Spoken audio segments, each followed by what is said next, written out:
Subscribe the channel for latest updates. Press the bell icon. Get ready for the dictation at the count of 3, 2, 1, start.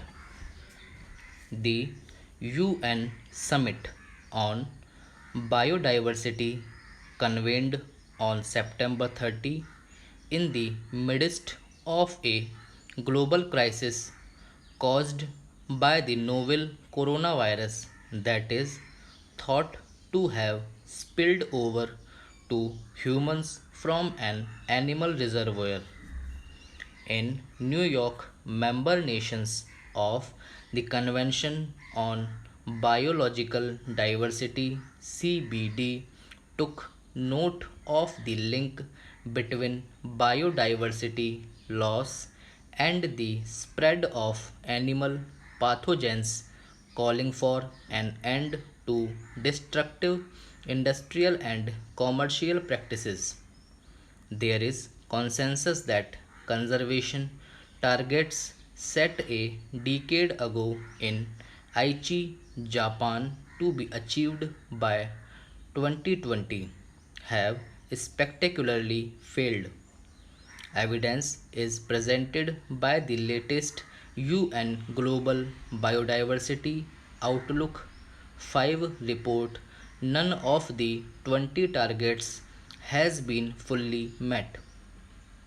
Many countries have chosen to ignore the connection between biodiversity and well being and depleted ecological capital in pursuit of financial prosperity. Among the Aichi targets that fell by the wayside are those on reform or phasing out of subsidies that erode biodiversity, steps for resource use within safe ecological limits, preventing industrial fisheries from destroying threatened species and vulnerable ecosystems, and an end to pollution, including growing plastic waste. A bright spot is the partial progress made on protecting surface and subsurface water, inland, coastal, and marine areas, but the losses appear even more stark from WWF's Living Planet Index, which points to precipitous declines in vertebrate populations, a key indicator by 68% over 1970 levels.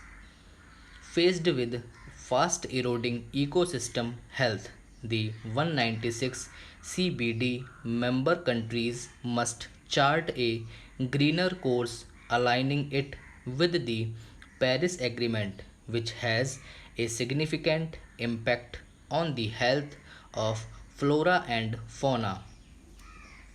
At Wednesday's summit, India's message was one of pride in an ancient conservation tradition.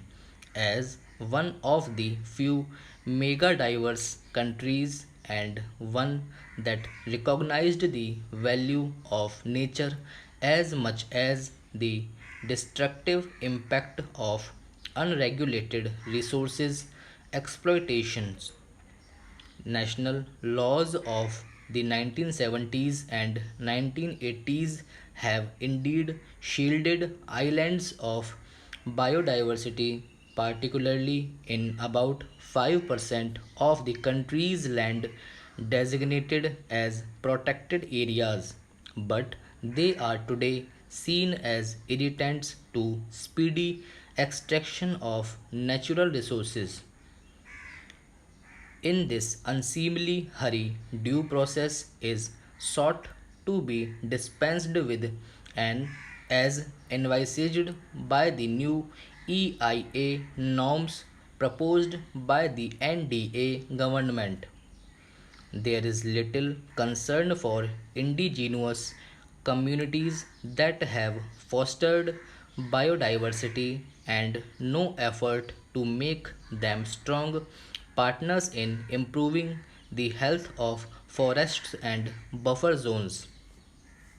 Now that CBD members are set to draw up fresh conservation targets to be finalized next year, India too has the opportunity to plan a trajectory of green growth after COVID 19 around clean energy, ecological agriculture, a freeze on expansion of mining and dam building, resource recovery from waste, and regeneration of arid lands.